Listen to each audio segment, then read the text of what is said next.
though it was a tough period of time at that time, I needed it, because I feel like it helped me grow into a man. It's like you leave the nest, you know what I mean? Mm, And it's hard to leave the nest because you're like, damn, I miss the nest. I miss my peoples and what.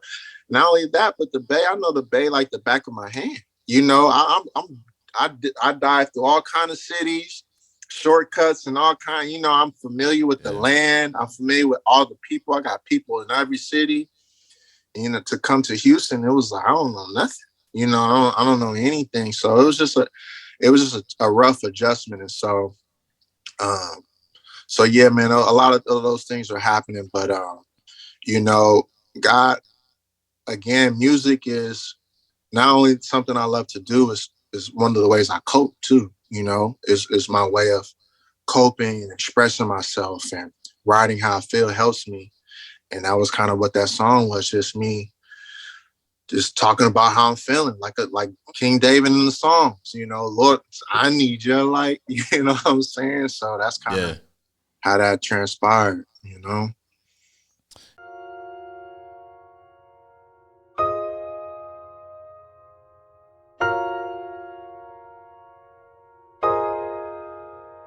All Yes, right. sir. What's up, everybody? Welcome to the You Are Story podcast. I'm your host, Gabriel Hoff Jr. And it's such a blessing to be able to have this platform to share the word of the Lord, to share these stories with y'all. And a lot of the people that I've had on, I know them on a personal level, and I'm getting to know them as well. And so, just like y'all are learning about them, I'm learning so much from each guest I bring on as well. And so it's just a blessing to be able to have this platform, and, all glory to God for that.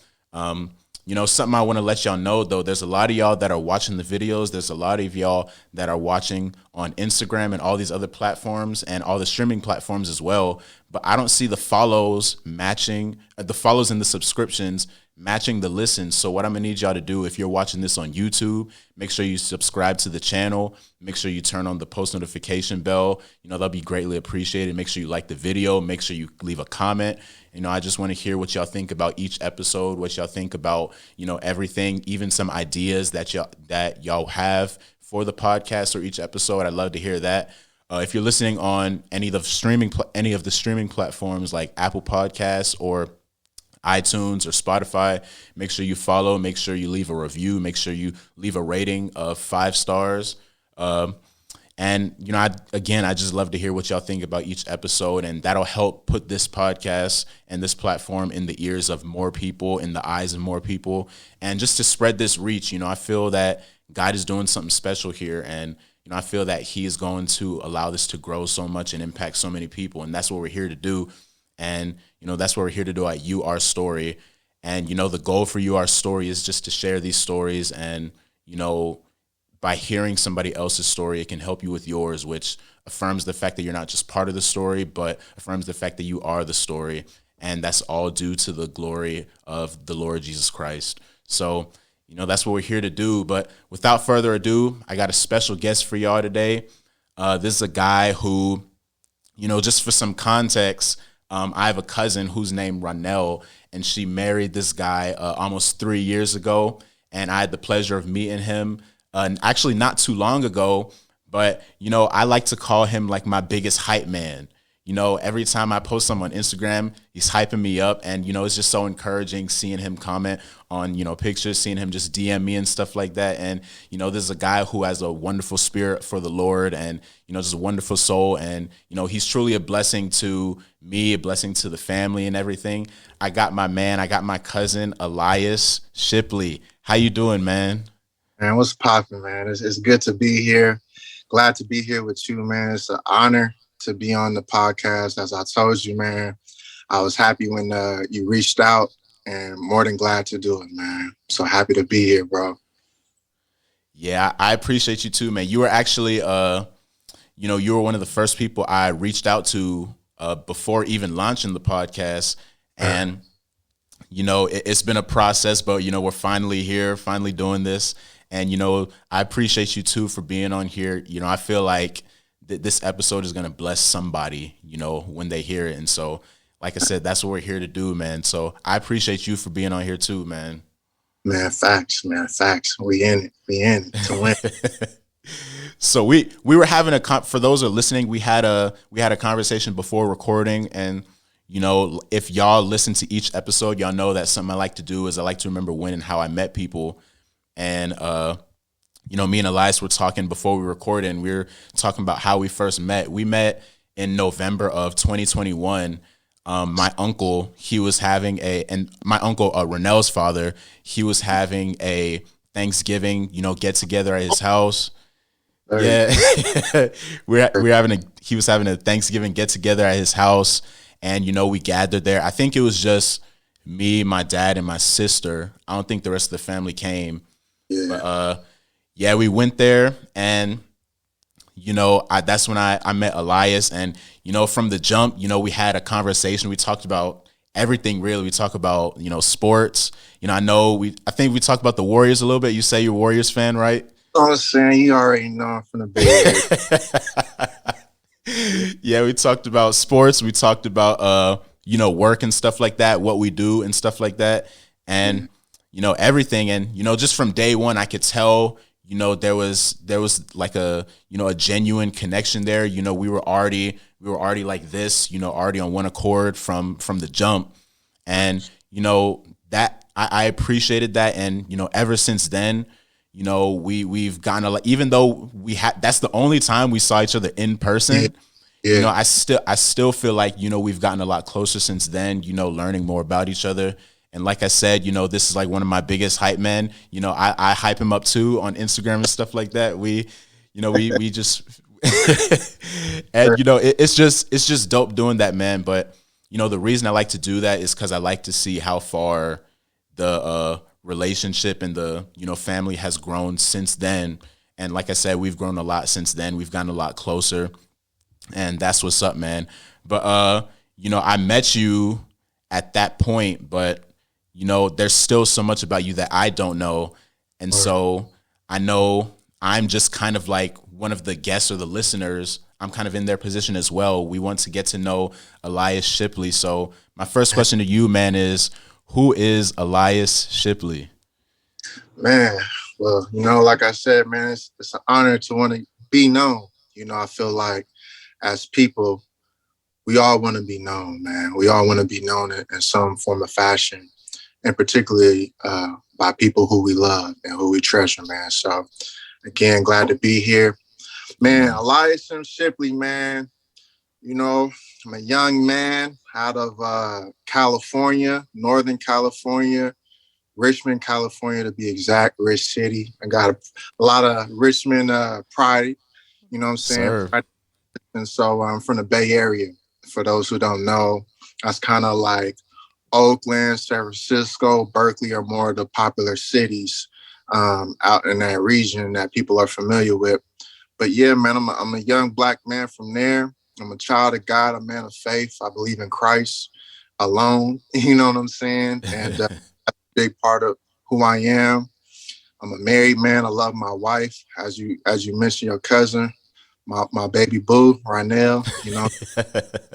I'm a man. I love my parents. I love my siblings so much, and just all my family. My cousins, nieces, all that. And so I'm a family man. I'm a brother. I love my brothers, my community of friends. I have some great, great friends, man, that are my rocks, that keep me grounded, keep me solid, that help me keep going. So I'm a man of brotherhood and community. Man, I love sports. I was like one of my first love. I grew up playing basketball. So my great uncle, rest in peace, he trained me when I was real young. So all the way up into middle school. So man, I was a baller, man. I was a baller, and so I love sports, love basketball, and I love music, man. Music is one of my passions as well.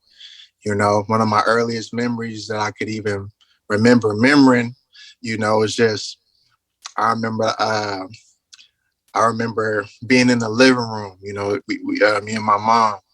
We stayed in the Rich, and we being in an apartment on Columbia Ave, man, and I'm just sitting in the living room watching music videos, and I remember E40 got this song called Sprinkle Me, and I'm just, man. So I mean, music's been in my life. My mom sings, my grandmother sung, my sister, my little sister sings. So, I do my rap type of thing. You know what I'm saying? Modern day poet, you know what I'm talking about? But Yes, sir. yeah, man. So those are the things that make me, I'm just a man of love. I love to give love. I love to receive love. I love to look out, you know. Um, yeah, man, try to be a man of integrity. I'm not perfect, but I strive to, have good character and honor God and honor people around me the best I can. You know what I mean? So those are kind of the main ingredients that make up your guy, man. Yeah, that's what's up, man. And I appreciate the fact that, like you say, you are a man of character, Mhm. and you have all of those morals and that standard of living that you just want to be the best that you can be and stuff like that. And that's what's up, man. It does all of that. Is all of that kind of like something you just that kind of just came all at once, or was it like a process of just experiences and stuff you've gone throughout life where that kind of just shaped you and molded you to who you became now, who you are, and who you're growing into and stuff like that? And that's a good question, man. Um, I think definitely has a lot to do with my household for sure. You know, um, I grew up with my mom, my stepfather, and my little sister. But and then my great uncle, man, they just man, they really taught me to be conscious, be thoughtful, be considerate, have manners, that type of thing.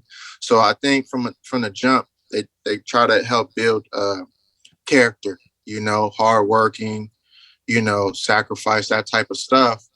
But to be honest with you, um, it definitely has been a process. But I would say a big factor in my life was I think that was around 2013. I had a pastor I met, Dr. Jerry L. Buckner. He was a big influence in my life, man, and he helped me really come to Christ, and he really showed me what uh what having character and integrity looked like. Not just him, but a lot of men in that church. We had a strong community of men. I was really like the youngest guy there. All the other men were like, 30s, 40s, and up. And so it was a great experience for me just to be around men and see how they lived. It was my first time seeing men live in such a manner, and Yeah. it kind of helped change me. Again, not that it's been a perfect process because I've had moments definitely of failed integrity, failed in character where I didn't follow through like I should have, or I didn't do the right things like I should have. But they showed me, that, just to stay the course, always learn from your mistakes. I think that's a part of maturity growing.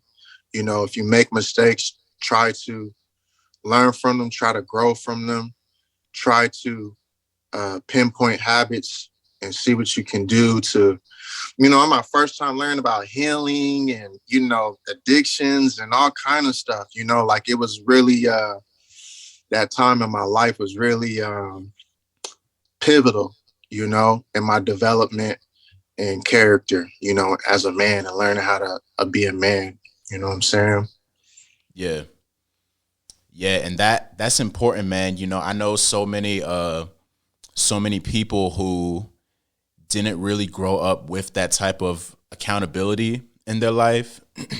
And I think that's so important and so vital, to kind of have that accountability. And obviously, some people, they don't have fortunate circumstances, and they don't really have that opportunity, and they have to learn a lot of things, Yeah. through experiencing it for themselves. Then having people who have been there before and done that kind of share that advice and share that knowledge with them and stuff like that. And so, yeah, I think I can tell that really help. My fault. cut you off, but you said a word that really resonated with me, and that what they really taught me was accountability. That was my Yeah, first that word being around. Mind you, that was 2013, so I was born in 89, so I was like 23, 24. yeah, So when they taught me about accountability, that was a game changer, bro, because it let me know I need people around me to help me. You know what I mean? yeah, I can't do this on my own. And again, when it comes to my failures and mistakes, having men around to tell you that's not right. You shouldn't do that. You shouldn't have done that. Make it right. Those are the type of things that really help build my character as well. I think you hit it. I think what I was describing was the word you just said, accountability. They really showed me yeah. accountability, and that really matured me in a lot of ways. Yeah, man. And something I tell my brothers all the time, one of the first steps to maturity, for anybody, but I think especially as, a man is, that accountability or taking responsibility For and sure. just understanding that, eventually you're going to be in a position where, you're going to have people that are looking up to you. You're going to have people that are going to do pretty much it's like you're not even going to be trying to set an example in a certain specific time, but they're going to look at you and replicate some of the things that you do when you're not even really focused on that. There's so many things that I've seen my dad do where it wasn't necessarily like a teaching moment, but just seeing how he reacts in certain situations. And even just this family as well. I love this family so much, man. It's full of just people that I can just look up to, people that, are just take that accountability into account and, just are able to unintentionally teach you in times where they're not necessarily specifically trying to teach you in that moment, if that makes sense. Exactly. Yeah, man. And I know for me particularly, I'm a visual person. I need to see Yeah. something. And being around those group of men, exactly what you said. You just see how they move. You see how they interact with people. You see how they interact with one another. You see how they interact with their wives, women, men. You see how they interact about their faith. How they it just I learned a lot, but like you said, that visual, just seeing that example, even when they're not even trying, it's life changing. You know what I'm saying? It really is. Yeah, man. It reminds me of something my dad always says, and he always laughs when I say it because sometimes he feels like we don't listen. So he's saying, but I try to listen as best I can. My dad always says something like association brings assimilation, Mm. and pretty much just saying like, obviously you have a mind of your own. Obviously you make your decisions. Nobody can really, you're not like a puppet. Nobody can just puppeteer you and make you do things. But Facts. at the same time, it's so important for anybody to keep the people they have around them in mind. Not saying you should just not talk to people, not saying you shouldn't, be open to building relationships with people. But Yeah. at the same time, if you're hanging around, a wrong crowd, it Hmm. could wear off on you. And Understood. and even with optics as well, you have to be careful. There was I've known some people and they're great people, Hmm. but they weren't necessarily hanging out with the right crowd. And Hmm. so it gives the perception that they're a part of that. They're, doing the same things when in reality they may not necessarily be doing that. And Yeah. so I think it's important to kind of be careful with the people that you hang around and stuff like that. But yeah, man, Hmm. like you were saying, like that accountability and that group of men that you had in your life and our lives and stuff like that, that's so important to building character, building strong men in this world and stuff like that. So yeah, that's what's up, man. Facts.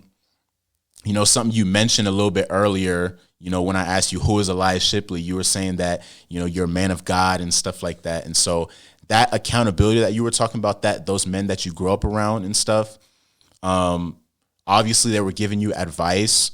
Did they also play a big part in you coming to know Christ and coming to putting your faith and your complete trust in Christ? Oh, absolutely, 100%, without a doubt. Before I met Dr. Buckner, I had faith. I believed in God. Me and my guys, we would go to church and things like that. But it was very like I don't want to say baby like, but it was without really full knowledge of what the word really stood for and what it really Yeah. meant. So when I got around Doc and the men in that church, man, they really taught me who Jesus is, bro, who Christ is, what the scriptures are really teaching, what the scriptures really, I mean, bro, they really disciple me, bro. Hands down. They disciple me, without a doubt. Before then, I just believed in God. You know what I mean? But Yeah. I didn't have any understanding of really my faith from a biblical standpoint. You know what I mean? And so Yeah. yeah, they played a huge part. Like I said, they discipled me, they taught me the scriptures, and they showed me how to live out the scriptures for sure. You know what I mean? And so Yeah. they me. I definitely give them a lot of credit for the foundation they laid in me. That I still stand on for sure, for sure. Yeah, and that's important too. Something you were saying. Not only were they teaching you the scripture, but they were showing you like how to live it out and giving you like practical ways and stuff like that. And Facts. that application is so important because it's like and obviously we're human, we're not perfect, we're gonna make mistakes, and we have to own that and stuff like that. But at the same time, you also have to try and make sure to practice what you preach. And Right, right, it if you see somebody who's preaching all this stuff, but they're not making at least an attempt to apply that to their lives, it could give a wrong impression of what faith really is, what Christianity really is. And so that application is so important. Even with my brothers, I talk about my brothers all the time, man. Like that yeah, that that was like a calling I got a little while ago. Just the Lord put it on my heart to, build up, young godly men in them. And so, amen. in a lot of ways, I try to live the life that I live to give them a good example of a, godly man in this world. Yeah, And, cause like you, that was done for me as well, like, yeah, yeah, my father, my uncles, yeah, even the women in my family too, aunts, cousins, all these people, just living out what they preach and stuff like that, and living right and stuff. I want to be able to do the same for my brothers. And so, yeah, man, that's dope that you were able to not only hear, but you were able to actually see as well. And, like you were saying, it gets to a point where, and I was talking about this with another one of my cousins I had on here a while ago. yeah, He was saying how, he was kind of just going to church because of his parents and stuff yeah, like that, and stuff like that. But it got to a point where he had to actually leave the church and, go venture out on his own to build that personal relationship, yeah. and so, yeah, it gets to a point where your parents can't be that bridge anymore. You got to make Jesus that bridge. You got to actually build that relationship with him and stuff like that. And so I guess my question to you is, what was there like a moment where it clicked for you, where it was just like, oh, okay, it went from just believing in God to actually having him be Lord of your life, the Lord of your life? Hmm. A moment. One thing that comes to mind, I think when I really took it serious was that so I was rocking with Doc and going to that church, Yeah. and it really got serious because I had fell into some sin. I had this is what happened, man. I was in a long-term relationship, 3.5 years or something like that. And I met Doc. I was, growing in my faith, and you know, me and my lady wasn't, doing right. You know what I'm saying, as far as sexuality and all that stuff. And so, man, I was having some struggles with that, like, because we ended up breaking up. I got so serious about Christ. I was like, man, I can't do it. We weren't on the same page about our faith, and it Yeah. was a tough thing that I had to make. But I made it because I was serious. And so, but that's also when I really kind of came to realizations about some of my habits and addictions and stuff. And so, even after we broke up, I was still seeing her. We were still, doing things we wasn't supposed to do. And I remember talking to Doc about it. And man, he got on my head. He got on my head about it, and it really broke me. And I remember just getting to a place where I told I fasted for like 40 days, 40 nights. You know what I mean? And I forget Yeah. what I fasted on exactly, but I wasn't even going to church. Like, I would go out for Sunday mornings. I spent my time, what we did in church, I did in my room. You know what I mean? So I Yeah. had to my room, I play worship, I read, study the scriptures. And so, but that, but those 40 days, bro, it really showed me how much it was like my love for God just awoken. You know what I mean? My love for Christ. That's who I really, because it goes from God to Christ. God is a general word that can mean a lot of things for a lot of different people. Yeah. Right? Yeah. Yeah. So at that time, I really got to know Christ. You know what I'm saying? And that was a pivotal time because Doc had such a huge influence on me. And when I told him, hey, I'm not going to be going to church for these next few weeks or whatever, he was against it. He was like, nah, you need to be in church, blah, blah, blah, blah. But I was like, nah, I need to focus on the Lord himself. It can't be. And that's another thing, we have great role models in our life, but we also have to learn they're not God. God is God. They're just a vessel. And so that's when I really took it serious. Like, no, it's me and him.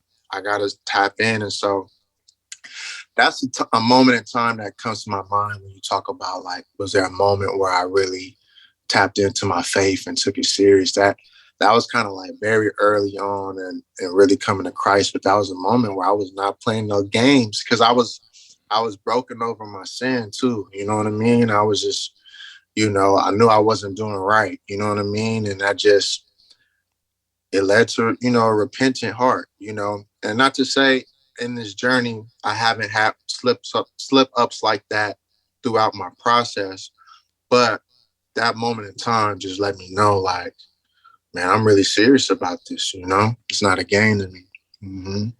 Yeah. And what you just said, man, I think one way that you can see that it flipped for, just when you're doing like self-reflection Mm-hmm. and looking at how serious you're taking it. One thing, kind of like what you were just saying, one thing I think I'm gonna start telling people, when it's just like you were saying, like the general term, Mm-hmm. when you don't really have that personal relationship with him yet, Yeah. when you fall into that sin, and when you fall into a period of just sinning and stuff like that, Mm-hmm. you don't really know what to turn to. You don't really like feel worthy. You kind of feel like, man, God's like so mad at me. He's going to send me away. He's not going to accept me again and stuff like that. But when you get to know Christ, and when you can see that, Jesus is loving, something I like to tell people, some people ask, like, how do I get to know God? And, I tell them, just look at the Gospels, because Jesus was God on earth. Jesus was God on earth. And so if you want to know how God is love, you can look at, Jesus and see how Jesus loved people. If you want to see how, God brings a peace that surpasses all understanding, you could see how you could look through the Gospels and see, Oh, man. Preach, man. Yeah, you could see Jesus and see how he brought peace. Something Jesus always said was, peace be with you, right? man. And so Yeah, man. When you grow your relationship with Jesus, when you sin, when you make a choice that is against the will of the or against the Lord's commands, and when you sin and when you fall short and stuff like that, it's Mm-hmm. like that connection with him is so strong Mm-hmm. that it's almost like, man, I fell short. I know what I got to do. I got to get down on my knees and I got to just give it to the Lord, instead of just kind of wandering around and not knowing what to do. It's like, all right, Jesus, Jesus has, at the time of recording this, for those that are listening, where one day after Good Friday, a day before Easter, Jesus, when he died on that cross, Mm-hmm. he took all of that sin, he took that punishment, he took that wrath, and he died for it, and his blood is sufficient enough to cover over all of that. And so, yeah, man, when you build that relationship and when you like really have that connection with Jesus, it becomes one of those things where it's like you're not pushing sin to the side. Of course, you're not just kind of saying, oh, Yeah. I don't care about it, but you also know that Jesus already took care of it. And so Jesus Right. wants you to keep moving forward. Right. Jesus doesn't want you to feel like it's, instead of living in guilt, you should be convicted, right? And conviction births correction. So, man, that's awesome, man. Like I'm passionate about this, man. Like I'm feeling the Holy Spirit right now, Oh, man. Like man, this. for real. You preaching. But I mean, that's also a part that draws you to Christ, right? Is that forgiveness, man. It's Yeah, that man. what I've done. You see, man, bro, I was telling my friends the other day, like, it's like almost every day I see how I fall short to the glory of God. Like I just can't reach it. You know what I mean? I Yeah, always fall into I'm always thinking like, damn, I could do this better. Or damn, I shouldn't have done that. Or damn, you know what I'm saying? yeah, And but to know you have that forgiveness, to know you have that grace, that room to get back. What's the scripture say? A righteous man falls 7 times, but get back up 8.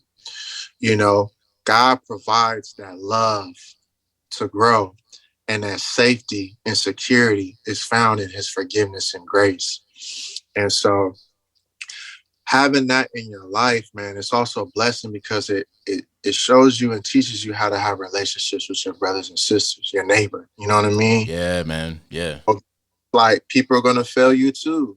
And depending on the situation, it's not always a situation where it's like, I'm gonna burn the bridge. That's we all need grace. We need grace in order to continue to have a relationship because I don't care who it is, at some point they're gonna show you that they fall short. And when that happens, if you want to keep the relationship going, there has to be an extension of grace and forgiveness. Also repentance too from the other side, of course. That's a yeah, fact. But all those things, man, it's like, man, it's a beautiful thing, man. God is good, bro. And I don't know. I was telling my people, I don't know how people do it without, you know what I'm saying? I need them every, not even me trying to sound cool or, whatever. It's a literal thing, man, because I love people, but people will drive you crazy. They'll drive you yeah, crazy, man. Yeah, drive yourself crazy. Sometimes if you don't keep yourself in check, man. And so it's only by the grace of God that, we're here, man, and we can smile and we can have joy because of, like you said, what he's done on the cross for us. You know what I'm saying? So, man, I pray anybody who's listening to this, man, and who doesn't know Christ or maybe is distant right now or close to Christ, man, I just pray, man, you stay encouraged. God is near you, man. Draw near to him, he will draw near to you, and it's that simple. There's yeah, great, yeah. yeah. Facts, man. And like Paul tells us, my he or what the Lord spoke through Paul. My grace is sufficient for you. So, whatever you may be going through, God's grace is sufficient for you. And, by him showing that grace to us, he teaches us how to show grace to others as well. So That's what's up, man. And you know, you mentioned, how it teaches you how to treat like your brothers and sisters and your neighbors and stuff like that. Something I noticed about you that you do with all of your, brothers and sisters and neighbors and, anybody that you're like an uplifter. You like to hype people up, Amen. and I can tell that it's not something where it's just like, oh, I just want to make them feel good and stuff. Like I can Yeah, tell it really comes from like a genuine place. Like, you actually feel that what this person is doing is dope and no stuff fact. like that. And so, my next question to you, man, is, what I guess what drives you, or what experiences have you gone through in life to where it gives you that genuine joy to see others and just to uplift others and to just let them know, like, man, what you're doing is dope and stuff like that. Like, where does that come from? And that's a great question. I think the first thing in mind is I always appreciate when people done that to me. When someone has encouraged me in life or on my gift or what I'm doing, build me up. It's always been what I needed. And like you said, you could tell when something is genuine. You know what I mean? Yeah, yeah, Um, and so for one, I'm appreciative when it's done for me. Two, I think it's a gift, man. I think the Bible talks about the gift of exhortation. The gift of encouragement, and yeah, I do believe that that's just a gift I have to encourage. I love to push people. Like challenge people in a good way. Of course, I love yeah, to motivate, encourage. I love to love on people. I love to support, help. It's just in me, man. It's just in me. And my mom is like that too. So I probably get that yeah, some of that. She's just a lover. She's just a lover, man. Sweet, one of the sweetest ladies you'll ever meet in your life. And so I think she I kind of get that from her, man. But man, it's just in me, bro. It's in me. It's I can't say there's been certain experiences or what have you, but it's just in me to do. I love to love on people, bro. And it's just the love of God in me. You know what I'm saying? God, like I said, when God extends that love towards you, it just flows outward yeah, toward, others. And I yeah, just love it, bro. I love it. And of course, like you said, it's genuine. I'm not into flattery words and stuff like that. yeah, Um, I definitely mean it when I say what I say. And so I love to let people know because also, man, you never know when people need to hear, they need to be encouraged. You never know when someone's going through. And it's good to, if you see something in somebody, it's good to speak to that, to encourage. And I'll say this too, my brothers, man. My brothers, man. Shout out to my brothers, A Squad, my brother A Dilly, Ahmad Dillahunt, and Curtis Robinson, C Boogie, man. Those are also two brothers, man, they have really shown me how to give love. Man, when we started first hanging out tight, that was like '09 or something. Just being around them and the way they give love to people. Oh, yeah, bro, that why that yo, they they drop compliments on the dime effortlessly. You know what I mean? And I yeah, think I think when I was a teenager, that even though I was an encourager, I didn't tap into that yet. There's a part of me that encouraged, but there's also a part of my environment was that kind of to hate a little bit, be kind of jealous a yeah, little, like, man, he ain't all that or whatever. So I kind of grew up to some extent environment where that encouragement wasn't, and plus it's high school, how it is when you're a teenager. It's different, you know what I mean? So growing up and seeing people who give out that love so easily, it was a good visual for me to see, like, oh, it's okay to give out love. It's okay to compliment so and so. You know what I mean? You don't have to be threatened by someone because they got things going on or whatever be the case. It's good to speak life into them, and encourage them. And I say on one of my songs, I said, we don't need to beef. We better on the same team. You know what I'm saying? So it's Mm. like, man, we come together, support and love one another. We better that way rather than,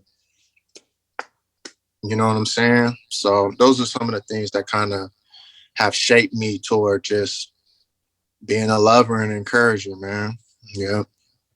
Yeah, man. And we'll get to your music in a little bit, man. But yeah, diving into what you just said, it reminds me of an episode I did with my cousin a Mm-hmm. while ago. I think it was the third episode. Mm-hmm. Yeah, episode 3. But that episode was called Winning at Life. And, I asked him, what does it mean to him to win at life?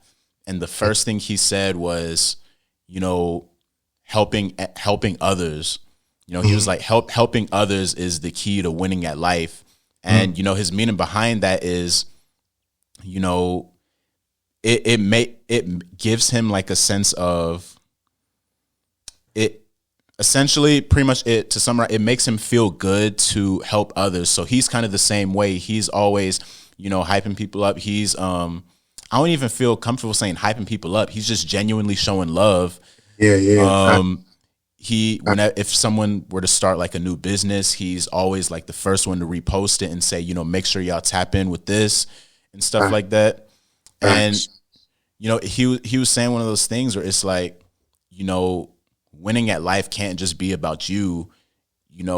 It's best and most effective when you could like help lift others up and stuff like that, when everybody's helping lift each other up. And so that's what, everything you were just saying, man, that's what that reminded me of, man. And just showing that genuine love. And then to another point you made, I think it was Barnabas, I believe, that had the gift of encouragement. And I think I forget what his name was originally, but I think they changed his name to Barnabas because that meant encourager. Mm-hmm. And like you were saying, it was a gift, man. I do think that some people just have that gift, and you can like you were saying, you can tell when it's genuine, and I believe it's genuine because when you have that combination of that gift plus that relationship with the Lord, He's Yeah. going to use that gift, and you're going to see the impacts in that.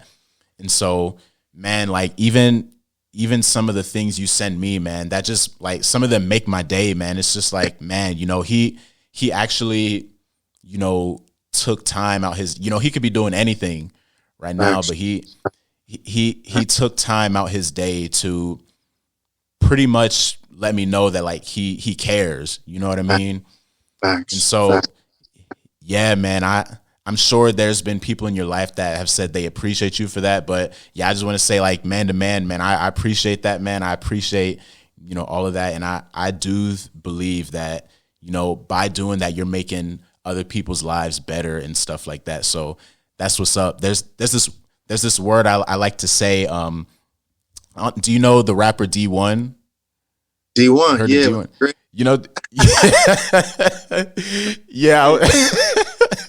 I was watching one of his. I actually just started listening to him earlier this year or like late last year. But yeah, he's Yeah. dope, man. I like listening to his music and stuff. But yeah, I was listening to one of his interviews and he was talking about. I forget if he posted on his Instagram or if he said in an interview, but he was talking about significance over fame. Mhm. And he doesn't really care too much about being famous because being famous is pretty much just a ton of people know who you are, but Yeah. significance is more about what are you doing to impact their lives. And so yeah, I see significance in you, man. I can just I can just feel the significance, man. And Thank I like I said, I appreciate all of the kind words. I appreciate the encouragement, and I'm sure everybody that you do so to as well, they appreciate it as well, man. But that's what's up, man. I can, like I said, I can tell it's genuine. I can tell it comes from a genuine place and stuff like that, man. Man, facts, man. I really appreciate that love, man. And man, significance over fame, and that's a beautiful thing. Yeah, man, because that's a whole nother story. But I want to say this to you, man. I appreciate your encouragement as well. I feel like you're an encourager as well. And that looks encouragement looks different too. So for Yeah, you, yeah. you give a platform for people's story to be heard. And what God is doing in people's lives, it gets to be heard. They get to testify, man. And you providing that platform, that opportunity for people, that's an encouragement. That's a support. And you always support me likewise. You know what I'm saying? You leave them fire emojis and you share and so man, you got that. I believe you got that same gift in you, man. So when you reached out, bro, I was honored, you know what I'm saying, to be a part of what you got going on, man, because I do believe God is using you and what you're doing, man. So man, but thank you for those lovely words, bro. I appreciate you, brother, man, for real. Yeah, man. But like I mentioned a little bit before, and you mentioned at the beginning, you said you have a love for music. You've been in music for a while and stuff like that. And so, I guess my question to you, man, what really got you into music and what sort of inspirations were there that you had growing up that wanted you to get into it? And then what is like your process of writing? Is it just, do you write from experience, or does it just one of those things where you just kind of write a ton at a time and then kind of figure it out a little later? Does your music come from, I guess, inspiration, or is it just, man, I just enjoy doing it so much, I'm just going to write. You know what I mean? Yeah. Man, glad you asked this question, man. I love music, so I love talking about it. And, just like I said, I somewhat have a musical background. Like with my family, my mom sings, my grandmother sung on my mom's side. My little sister, she sings. So we kind of got it in us. But man, I just love music. And one thing that really was monumental, that really changed the game for me, was when I was in sixth grade. We had a family friend, Lorette, and she took me to a poetry slam in San Francisco, bro. And this poetry slam was, I mean, it was epic, bro. I never seen Man, anything. It was in this theater. It was a pretty nice size theater, big size theater, and it was like a poetry slam tournament. And when I say these people were so talented, bro, I mean, their metaphors, their analogies, their delivery, their tone, their mannerism, their personality. I mean, in the crowd, we were like, oh, snap. They bars. And I was a young kid. I was in the sixth grade. So, probably what, 11 or 10, 11, I don't know. But that changed the game. And after that, I started writing. I remember I went to work with my man, mom. I had the day off from school. So I was at work with my mom. And, I'm trying to find things to do, but I was just writing. I just started writing. I wrote my first poem and I typed it up on the computer, printed it out, and I hung it up on the wall and all that. And that kind of got me started writing. So I've been writing since like 12, bro. So, I'm not just nice with this for no reason. you know? I've been doing this for a minute. I've been writing for a minute, man. And some of my influences, man, you know, man, so my mom played old school music all the time, just whether in the car, in the house, oldies. I mean, I couldn't even tell you, like Luther Vandross, Whitney Houston. I mean, so many, Anita Baker, you know what I'm saying? So I grew up yeah, around, and these are like the 70s, 80s. So this is quality, soulful music. And that's one thing that stood out to me was the soul in the music, man. The soul was so real. You could feel it. And man, so I just grew up on that. My mom, she brought me my first radio when I was like 13. And she brought me Music Soul Child, his first album. And so, man, I fell in love. Music Soul Child was a big influence on my life. He's one of my favorite artists. Kanye, Nas, an artist from the Bay called the Jacka and the Mob Figures. You know what I'm saying? E40. I mean, growing up yeah, in the yeah, area, we had our own sound. We literally had, I don't know if you ever heard of the hyphy movement, but, it was a big movement growing up. So a lot of my influences are, E42, Too Short, Mac Dre, you know what I'm saying? just a lot of people from the Bay. So I have a lot of heavy influences from the Bay Area, man, and that type of thing. And I think your second question was like my writing process. Yeah, bro, my writing process, yeah, pretty much. I would say 80% is comes from my life, just my life experience. You know what I mean? Yeah. I get I get inspired from living life, bro. Living life and music that I always love to listen to is music that impacted me, that really I could relate to. So I love making music that can really reach the hearts of the people, that people can really cling to and be Yeah. encouraged by and comforted by. So, yeah, I would say that I'm mainly inspired by my experiences or seeing the experiences of others as well. Um, and yeah, man, that's kind of like a little background as far as my music goes and how I kind of got started and all that.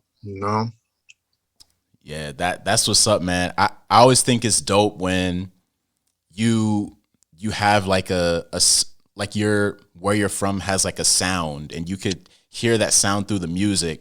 Like I think, you could hear it through New York. New York has like the drill and stuff. Facts. Chicago I think has its own sound. Detroit, California, San Francisco, like you were saying. And so, yeah, I think it's dope when you can kind of, it's like, not you can't always tell where somebody's from by hearing their music, but like if you are familiar with a sound, you kind of infer like, oh, okay, they got an inspiration from New York or they got an inspiration from Yeah, California and stuff like that. that's And facts. yeah, and also I think it's also cool when someone who makes music, someone who writes, I always appreciate when someone's like, I'm a writer, Yeah, yeah, because it yeah, there's a lot of there's a lot of songs where it's just kind of like you could tell it was it was just like thrown out yeah, there, and yeah. that has its place. But Right. I'm kind of the same way with you. Like I like listening to music that I can like feel the emotion through the song. Like I can tell like, this is coming from like a real place. Like they had to dig deep to while they were writing this and stuff like that. And Facts. so, yeah, man, I always like hearing when, a person that makes music, they say like, I'm a writer or, like I'm a poet and stuff like that. I Yeah. think that, I, yeah, man, I think that's dope, man. And you could just hear like the play on words. You can hear, other stuff like that. And, Well, that's, yeah, I, that's dope, man. I was gonna say, my fault cutting you off, man. I think about Right. King David. King David was a psalmist. He wrote. Yeah, yeah, I mean, before Saul was trying to kill him, he was making. Saul enjoyed his music. You know what I mean? He yeah, played, he wrote, and so you see that even in the Bible how important it is to express through songs and hymns and things like that. I mean, that's how we worship and praise. You know, they say the devil even they say he was uh, before he was cast out of heaven. They say he was a musician or something like that. I don't know if you ever heard that, but he was I don't know, a musician. So it just shows you like how impactful music can be in our world. I mean, music is a soundtrack to our lives. You know what I'm saying? yeah, yeah, I kind of, it's a big deal to me. You know what I mean? Like you said, don't get me wrong, not every song is super serious. Some songs are more playful and, upbeat or whatever. But, I take serious the messages that I send out, through my music. You know what I mean? I try to be cautious about that. yeah, man. And that's dope that you're doing that because that's gonna make your music timeless to where you could listen to it anytime, any time period. And it's like my favorite artist is J. Cole because I I Mm-hmm. I started listening to him in middle school, but I'm still listening to him now. Like his music still is like I could still listen to 2014 Forest Hills Drive nowadays, and it came out in, 2014 or 2015, 2014, around there. And so, Absolutely. yeah. And like you were saying with the Psalms, like, you Hmm. know, when something is Dave, a lot of the Psalms that were written by David and stuff like that, you could feel the emotion behind what he was writing. You could feel those real experiences. And, you hear the times when he was like fully connected with the Lord, and other times where he was like, man, I'm going through this. God, I don't know what I'm doing. Like, help me and stuff like that. I believe Psalm 51 was talking about his struggle, and the whole thing with Bathsheba and the Uriah and stuff like that. So Yeah. I yeah, and that stuff is still like so relevant today. And so I think it's kind of the same with music, like what you were saying, like when you're writing something, and I think when it's coming from a place and when people can feel it, I Yeah. think that's what makes it timeless. And so, yeah, man, I think your music and that the way that you approach making music and writing and stuff like that, and how you say it comes from some experience, sometimes coming from others' experiences and stuff like that. I Yeah. think it's gonna be timeless, bro. And so, man, that's dope, man. I was gonna say, man, speaking of like timeless or your music kind of having longevity, this new song that I Yeah, dropped, I made this song at the end of 2020, bro. I was So gonna it's get to that. Yeah, yeah, it's not even a recent song, you know, but you know, it's being received well because of what I'm talking about. You know what I mean? It's something that is relatable no matter what year it is. You get what I'm saying? And so I think it's funny how that even worked. My bro has golf content, and he needed a particular sound for his golf content for his video. And he asked me, I do music. He asked me, and I said, and I would send him that song, yeah, and he loved it, right. And when he was gonna drop, I was like, well, dang, maybe I should drop the song now. You know what I mean? He dropped it, and that's kind of how that all worked out, man. But it's just it's to me it's a God thing because, like I said, I made that song at the end of 2020, and I didn't really have no plans on releasing it. It was just something that it was just a song that I needed to make. You know what I mean? But yeah, long oh, you know, I believe God opened the door. Like it's time now. You know what I'm saying? But yeah. that just back to your point of when you make music from the heart, it, it can reach you no matter when it was made. You know what I mean? Yeah. Yeah. Yeah, because we have like the trendy music that's good for like a certain period of time. Like I know you remember like the SoundCloud era, Facts. but that was an era, and it's kind of like past that now. So a lot of those Yeah. songs, not too many people listen to anymore. Mm-hmm. But yeah, like you were saying, that timeless music, man, that can really stand the age. And like you were saying, longevity. I love that word, longevity. Dr. Martin Luther King in his speech, he was like, longevity has its place, and it does, man. So that's what's up, man. But yeah, I was gonna get to the song you released. You actually just released it a day or two ago, right? Yesterday. Yesterday, yep. Mm-hmm. Hey, man, y'all go listen to that. It's Y'all go listen to that. It's called Need Your Light. Need Yes, Your Light. Y'all sir. go listen to that. I'm gonna make sure to put the Okay, links and no. stuff in the Okay. I'm gonna make sure to put the links and that stuff in the description. Make sure y'all go listen to that. Make sure y'all go listen to my man's other music. Is dope. Make sure y'all go check that out and stream and everything. But yeah, about that song, man. Just a couple questions about that, man. When you put like when you posted it on Instagram and you posted it and stuff like that, and like the promo and everything. When I was reading the caption, you had mentioned that you were going through a certain season in life when you were writing it and stuff like that. So, man, if you're comfortable, could you dive into like what the experiences and stuff was and that went into writing that song? Yeah, man. That was interesting time and place and season of my life, man. I had Me and my wife got married May 2020, and that was during COVID or what have you. And I'm from the Bay Area, but I moved to Houston to get married with my wife. And so that's the first time I ever lived outside of my home, quote unquote, you Mm, know? And yeah, so it was my first time living away from my family. All my family is in California. And then so it was just a lot of adjustments, adjusting to a new life, a new place. I don't know anybody. I don't know this area. You know, me and my wife, we just got married. So we're going through the beginning stages of marriage, the hills and valleys of marriage. And I had my own personal struggles that I was going through.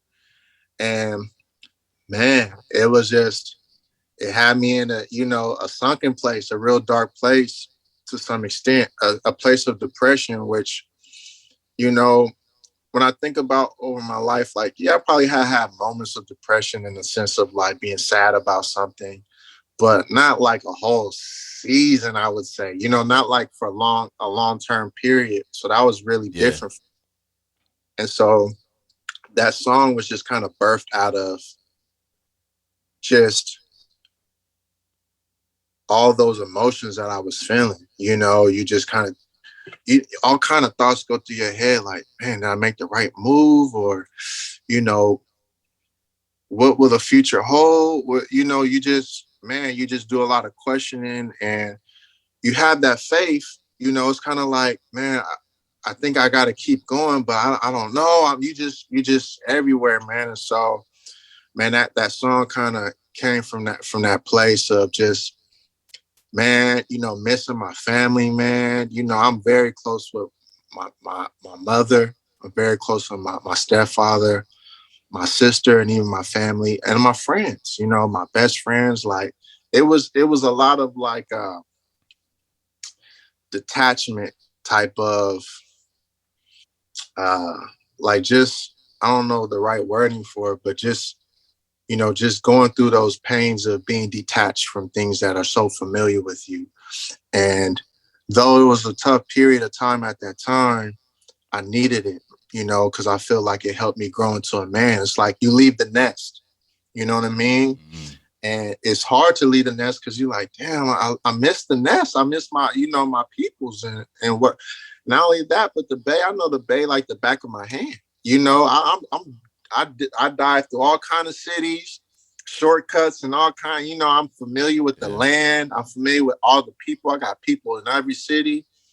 To come to Houston, it was like I don't know nothing. I don't know anything. So it was just a rough adjustment. And um, so yeah, man, a lot of those things are happening. But you know, God, again, music is not only something I love to do, is one of the ways I cope too.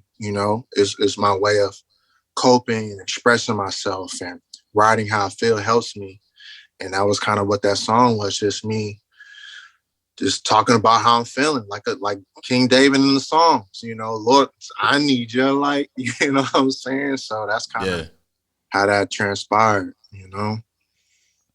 yeah, man. And you know, it that that analogy you just used was a beautiful analogy, man, with the nest, because a lot of times, you know, with the bird that's in the nest and stuff, the goal is to fly.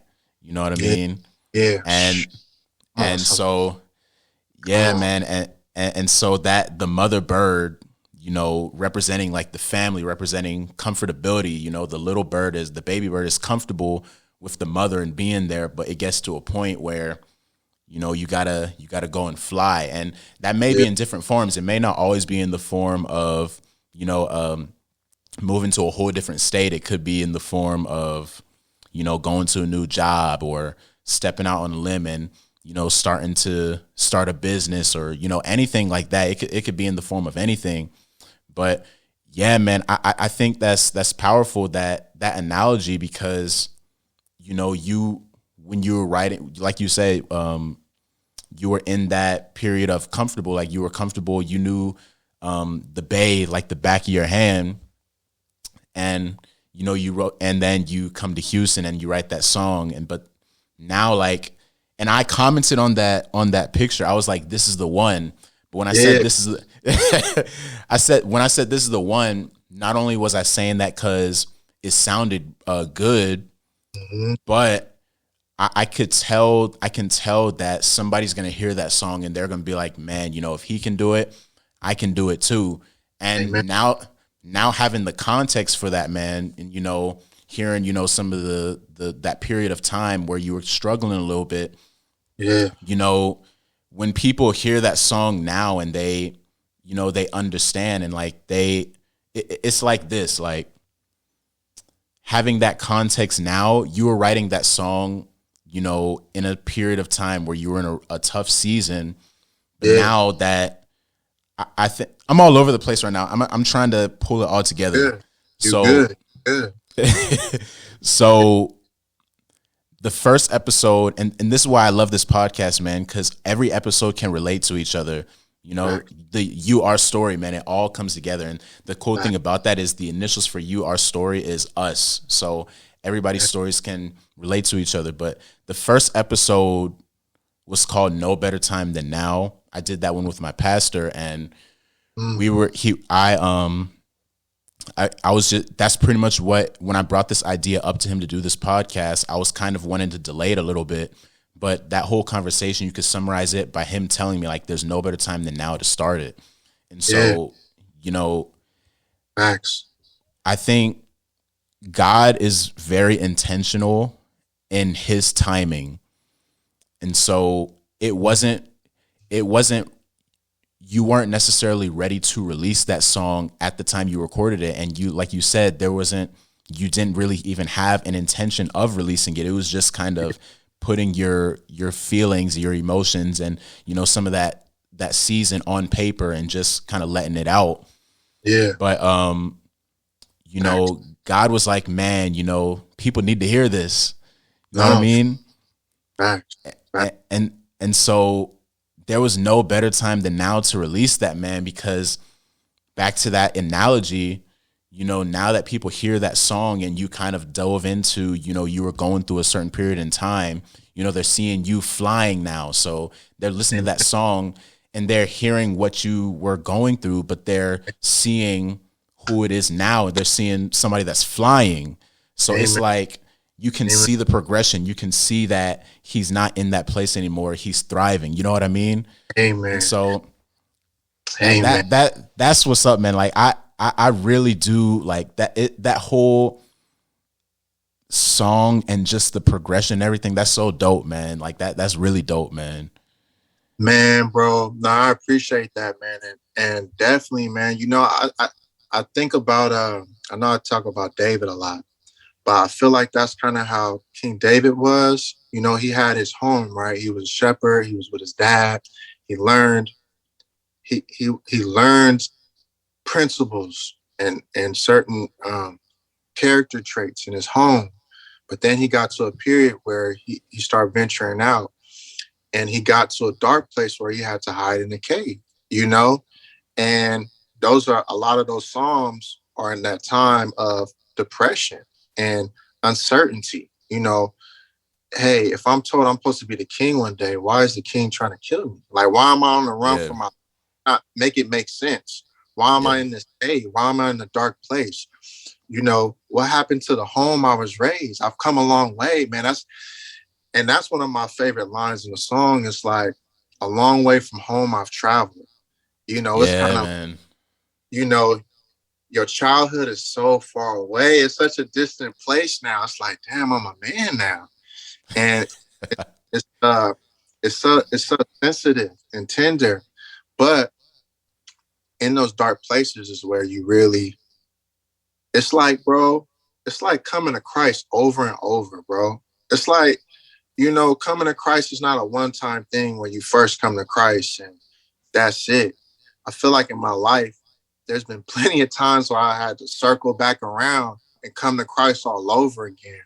But I think in those dark moments, you really get to know God in a different way. You know what I'm saying? And but eventually David made it out that cave and you saw the king. and you Mm. see him awesome and thrive and fulfill the prophecy that was on him to be the king one day.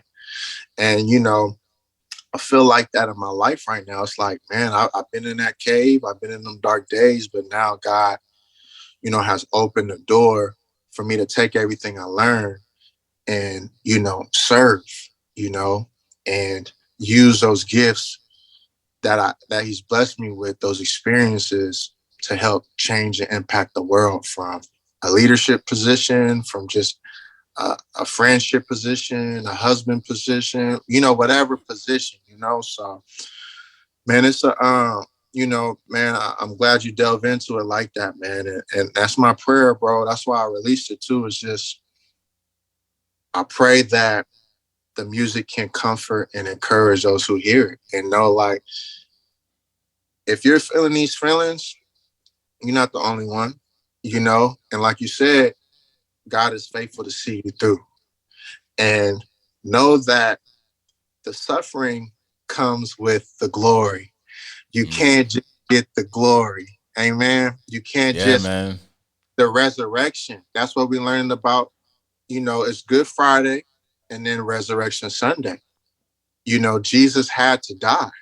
That was the Mm. suffering. He was Mm. humiliated. He was humiliated, beaten. This is God in the flesh. And man kills him. That's Mm. crazy to think about. We kill God, Yeah. you Yeah. know, but that's not the end of someone listen. That's there is a Sunday. There is a resurrection. There is glory. And the glory, the Bible says the glory overshadows the suffering, our present suffering. And so, man, I just pray that anybody listening to this be encouraged that, we go through suffering. We may have to endure for the night, but joy comes in the morning, you know, Yeah, just man. keep trusting Jesus. That's what a part of this is too. Learning to have faith. We can't always have the answers. We just can't. Facts. It wouldn't be faith if we knew everything, right? There Yeah. has to be some mystery. There has to be some trust that, God, if you say this is what it is, I trust you.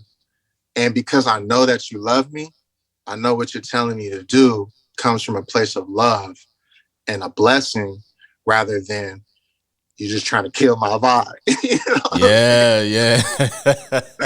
So, man, that's good. And I pray people are inspired by the music and just blessed by it, man. Because I love to minister through songs. And like I said, every song is different. Like I'm Jay-Z is more like, it's more militant. It's like, come on, let's step, let's get to it, let's boss up. So every Yeah. every song has its own theme, but this one in particular is kind of around that type of inspiration. Just like you said, man, just be encouraged. It's okay if you feel those thoughts. It's okay if you're feeling down. That you're not you're not insane because you feel a little crazy. You know what I'm saying? Yeah. That's part of life. You're gonna feel those things, feel it, embrace it, and move forward. You know what I'm saying? Yeah, man. And that's such a blessing to hear, man. And just to add on to that, and I know we're getting a little close to the end here, man, but to just piggyback off that and to add on to that, to the listeners and everything,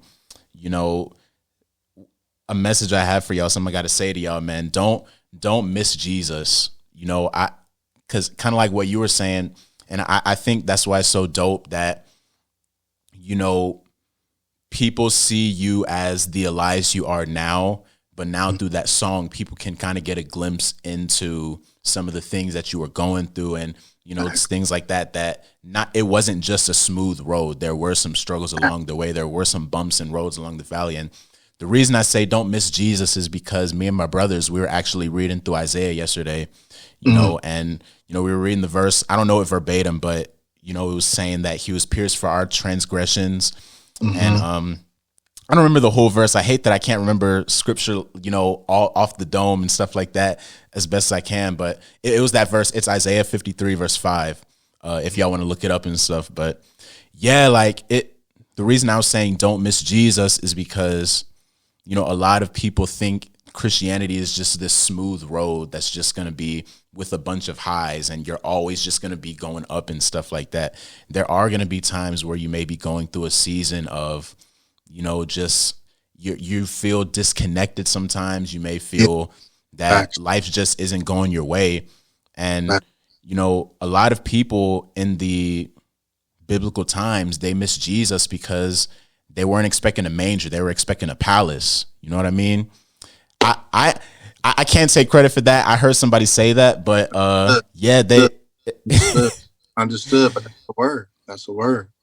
yeah, man. A lot of people back then, they were expecting a palace. They weren't expecting a manger. So a lot of people miss Jesus. And so, yeah, my message to y'all, man, you know, nowadays, you know, even if life isn't going the way you expected it to or want it to, don't allow it to make you miss Jesus. Because even with you, you were saying that through that dark time, the song's called Need Your Light. And through that time, God was just shining his light on you and he revealed himself to you. You were able to grow closer to him and you were seeing him. That was through the dark time.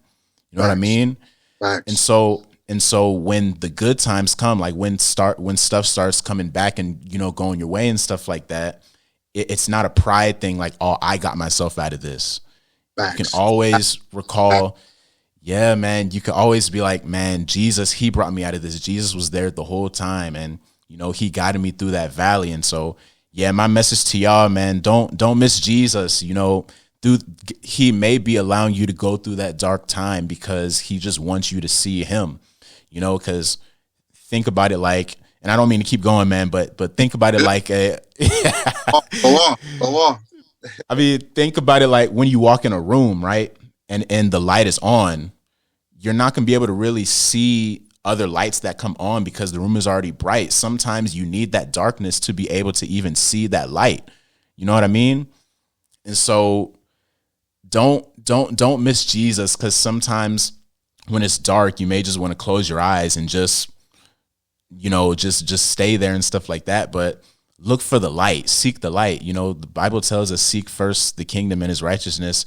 All these things will be added upon to you and stuff like that. And, you know, we got to start, you know, seeking after the Lord at all times. But I think it's especially true in the dark times, man, because at the end of the day, the only thing you're going to be able to see in the dark is the light. And so, man, but this conversation, man, this was a blessing, man. Like I'm just feeling like, you know what I mean? Like I'm feeling it, bro. Man, to that point you just said, Yeah. Dr. Budden, he used to say this all the time. He said, a lot of times God will allow you to hit rock bottom just so you can see that he's the rock at the bottom. You know what I mean? Yeah. We're so prideful and we want to do it on our own, but God has to let us know, like, all right, you got it. Go ahead. And then when you fall through, you're like, God, I need you. He's like, yeah, I know. I know. But no, that's a good thing. You know what I mean? Mm-hmm. Because now you know I gotta abide in him. That's the only way I can do this. I gotta abide in him. Me and my brothers talk about that, man. It's like all the stuff that comes with following God, that's cool. But the main thing is what you said. We gotta follow Christ first. That's the main thing. As long as we follow Christ, man, all that other stuff, it'll come and go. The Lord give it, the Lord take it. But he remains. And that's the thing we gotta hold on to, you know? Yeah, man. And that as long as we're connected to the vine, you know, the vine is what seeps the power into the branches. That's where the branches get the power from. That's where the branches stay alive. It's from the vine. And so as long as we stay connected to that vine, man, Boy, you preach. Come on, man. Come on, man. Amen. Yeah, man. And it, man, hey, you're preaching too, man. I'm just we're just throwing alley-oops at this point, man. That's Facts, man. I love it. Man, like I said, man, I was excited to be on the show with you, bro. I knew good things would come from it. I really believe it's a God thing, for real, for real. So, man, I'm glad to be here, bro. Yeah, man. And even back to that, what I was talking about, no better time than now, like I was saying, you were one of you and Renell, and hopefully I can get y'all on in the future, man, both of y'all on. I think that, it'll help so many people. So many people will be impacted by, the both of y'all and stuff like that. But yeah, like no better time than now, man. Like I said, God is intentional in what he does. And, you know, I don't believe in coincidences. I don't think it's a coincidence that you released that song like a day before we do this episode, man. I just think it's just God, man. Yeah, Like it's it. crazy. You got it. Yeah, Got it.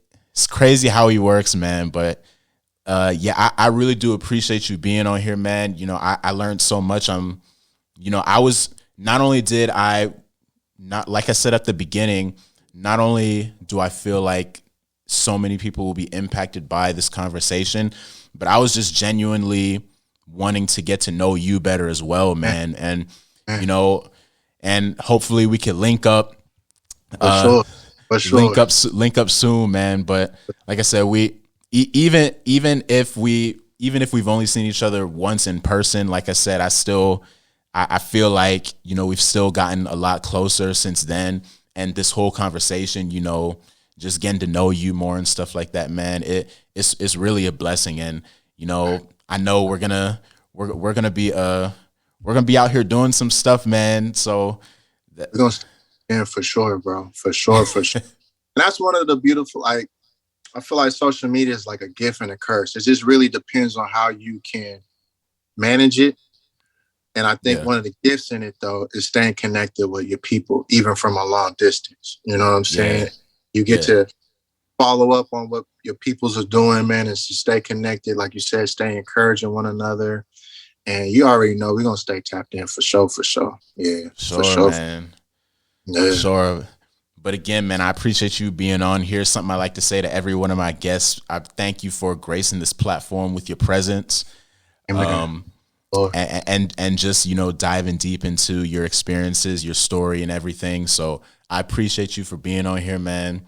And, for everybody listening, once again, I appreciate y'all for listening. If you've made it this far, thank y'all for doing that. Thank y'all for staying tuned in.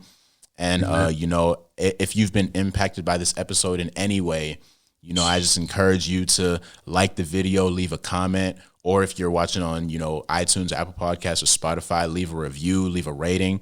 I just love to hear what y'all think. Even if you have prayer requests on there, just put them down there. I just love to pray for y'all too. And, just to see how y'all are doing. This podcast really is for us. I know the logo says hosted by Gabriel Hoff Jr., but at the end of the day, it's not about me. It's about the guests. It's about the Lord, and it's just about spreading his glory and everything. So that's what we're here to do, man. So for everybody listening, I appreciate y'all for being here. My man, Elias, thank you for being here, man. I'm definitely going to have you back on in the future, man. Yes, sir. So yeah, love you. Man, love you, bro. Love y'all.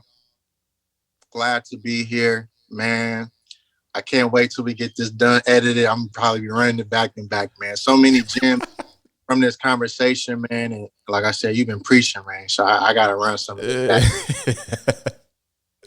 Yeah, definitely, man. But yeah, again, I appreciate you for being on here, man. And, like you were saying, we'll stay tapped in for sure and everything. But yeah, appreciate you, man. Yes, sir. We out West Coast, Bay Area, Rich City. You know what I'm saying? I love my wife.